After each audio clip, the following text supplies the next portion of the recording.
Eu passei a vida inteira dizendo que meu pai tinha ido embora porque não quis ser pai.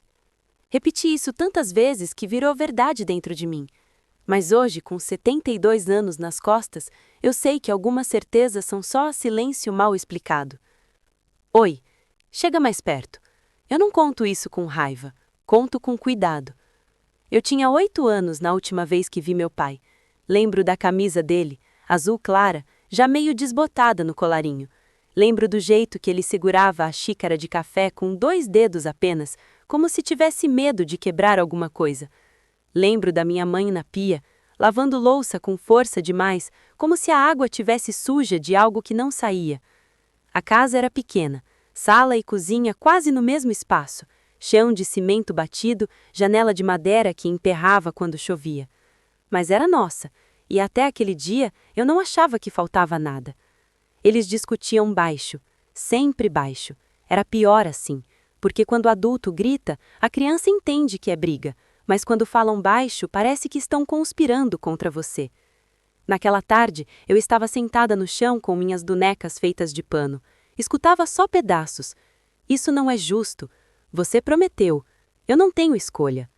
Meu pai passou a mão no rosto várias vezes. Minha mãe não chorava, ela ficava dura. Minha mãe tinha um jeito de endurecer por dentro. Quando ele levantou para pegar o casaco, eu senti que alguma coisa estava errada. Criança sente antes de entender. Você vai aonde? Eu perguntei. Ele ajoelhou na minha frente. O cheiro dele era de sabão de coco e madeira. Ele sempre chegava com cheiro de madeira porque trabalhava numa marcenaria. Eu preciso resolver uma coisa, minha pequena. Eu vou junto. Ele sorriu, mas o sorriso não ficou nos olhos. Não dessa vez. Minha mãe não se virou, continuou lavando o mesmo prato por tempo demais. Ele me abraçou forte, forte demais.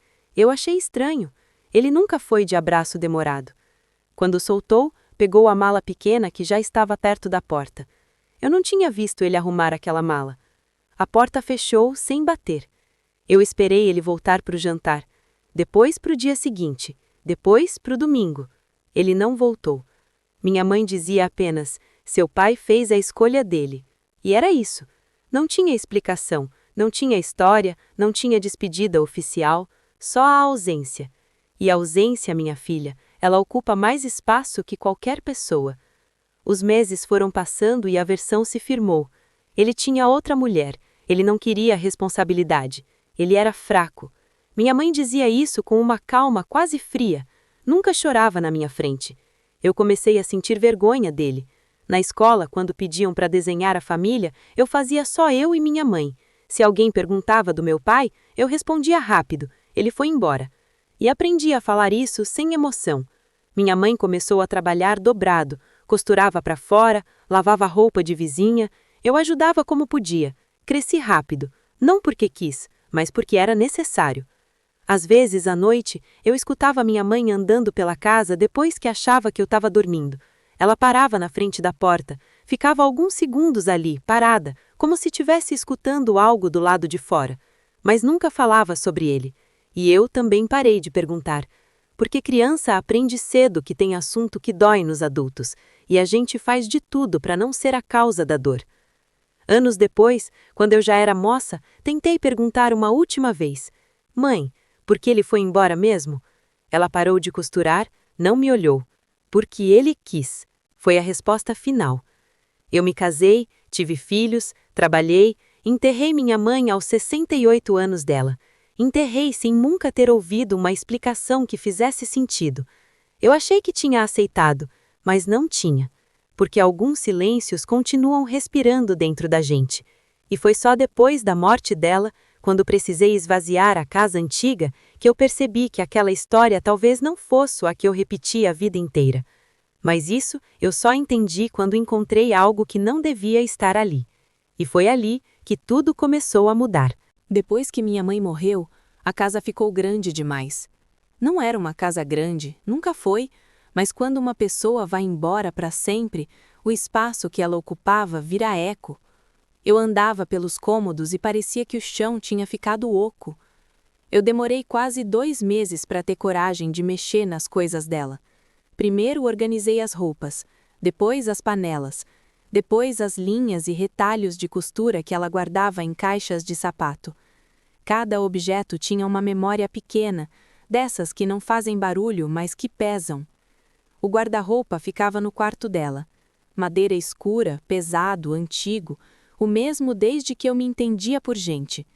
Eu abri devagar. O cheiro dela ainda estava ali, mistura de talco e sabão. Dobrei os vestidos, guardei os casacos. No fundo, quase encostado na parede, havia uma tábua um pouco mais solta que as outras. Eu nunca tinha reparado. Passei a mão, a madeira cedeu.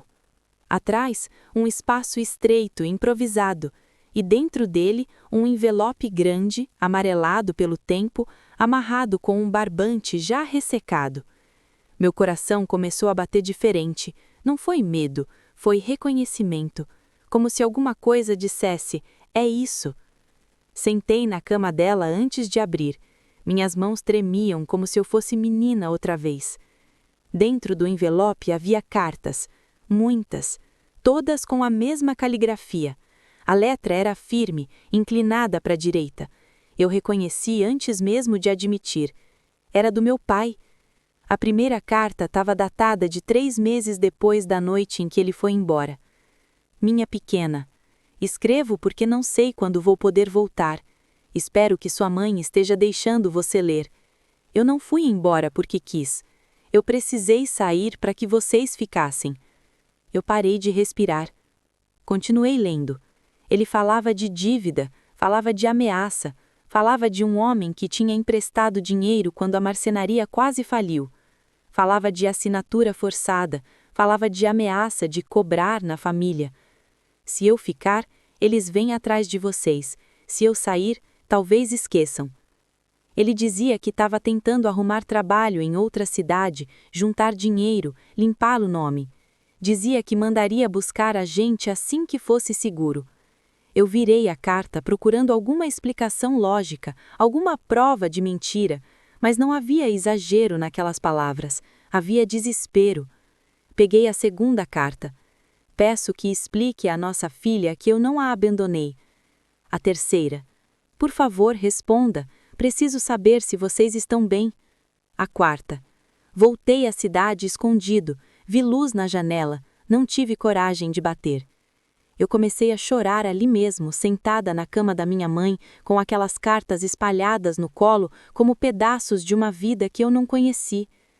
Não havia nenhuma resposta da minha mãe, nenhuma carta dela, só as dele, datadas durante 2 anos.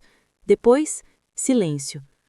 A última carta dizia: se você não quer mais que eu escreva, vou respeitar. Só peço que um dia conte a verdade à nossa filha. Eu fiquei olhando aquela frase por muito tempo. Conte a verdade à nossa filha. Eu, a filha. A verdade nunca foi contada. Eu tentei lembrar de qualquer mudança naquele período. Minha mãe ficou mais dura, mais fechada. Nunca mencionou dívida, nunca falou de ameaça. Ela dizia apenas: ele fez a escolha dele. Mas e se a escolha não tivesse sido tão simples? Eu senti uma mistura que não sei explicar. Raiva, tristeza, confusão, lealdade dividida entre 2 mortos. Minha mãe me protegeu ou me privou? Eu voltei ao envelope. No fundo havia um papel dobrado menor. Era um recibo de envio devolvido, carimbo de destinatário recusou. Minhas pernas ficaram fracas. Ela recebeu as cartas. Ela escolheu não me mostrar. Passei aquela noite inteira sentada no chão do quarto, relendo cada palavra, cada pedido, cada tentativa dele de voltar. Eu vivi 50 anos acreditando que tinha sido abandonada. E talvez eu tivesse sido poupada, ou manipulada, ou protegida, ou tudo isso junto. Mas ainda faltava uma peça. Por que, se meu pai tinha ido embora para nos proteger, por que nunca voltou depois que as cartas pararam? Foi quando eu encontrei no fundo do envelope um nome que eu nunca tinha ouvido. E foi ali que eu percebi que aquela história ainda não estava completa. No fundo do envelope, junto da última carta, havia um papel pequeno, dobrado em 4 partes. Não era carta. Era um documento, simples, meio amassado. era uma notificação de hospital. Nome do paciente: Antônio Ferreira, meu pai. Data: 2 anos depois da última carta. Motivo: ferimento grave em acidente de trabalho. Endereço de contato: uma pensão na cidade vizinha. Eu fiquei olhando aquele papel como se ele pudesse se explicar sozinho. Ele não voltou porque não quis. Ele não voltou porque talvez não pudesse. No dia seguinte eu fui até essa cidade. Já não existia a pensão. O bairro tinha mudado, mas alguém me indicou um senhor que morava ali há décadas. Mostrei o nome. Ele pensou um pouco. Antônio? O marceneiro? Quieto. Sofreu um acidente numa obra, ficou internado um tempo, depois voltou mancando. Morava sozinho, não falava da família. Meu coração apertou de um jeito que eu não sentia há anos. Ele falava de uma filha? O homem balançou a cabeça devagar. Falava. Dizia que um dia ia explicar tudo. Eu perguntei onde ele estava enterrado. E fui. O túmulo era simples, sem foto. Só o nome e 2 datas. Eu fiquei ali parada, sem saber o que dizer. Não dava mais para perguntar. Não dava mais para ouvir a versão dele com a própria voz. Eu passei a vida inteira com raiva de um homem que talvez estivesse tentando nos proteger. Passei anos defendendo a dor da minha mãe, sem saber que existia outra dor do outro lado. Minha mãe me amou, disso eu nunca duvidei. Trabalhou até as mãos ficarem deformadas, nunca deixou faltar comida, nunca deixou faltar estudo. Mas ela escolheu o silêncio. Talvez por orgulho, talvez por mágoa, talvez por não querer que eu esperasse alguém que ela acreditava que não voltaria. Eu nunca vou saber exatamente o que aconteceu entre os dois naquela noite. Nenhuma carta explica um casamento inteiro. Nenhum envelope resolve um passado. Mas uma coisa eu aprendi. História contada por uma pessoa só é sempre metade da verdade. Eu voltei para casa diferente. Não apaguei a imagem da minha mãe forte, firme, lutadora, mas também não carrego mais a imagem do meu pai como o homem que nos abandonou.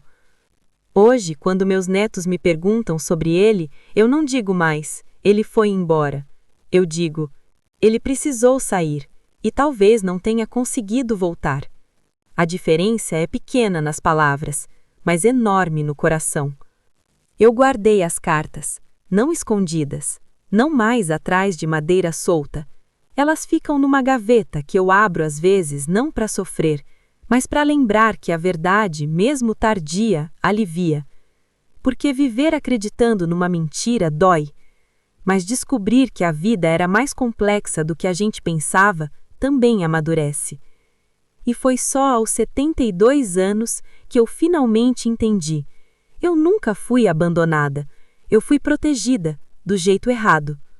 Você acabou de ouvir uma das vozes do passado. Algumas histórias não morrem, elas apenas esperam quem as escute.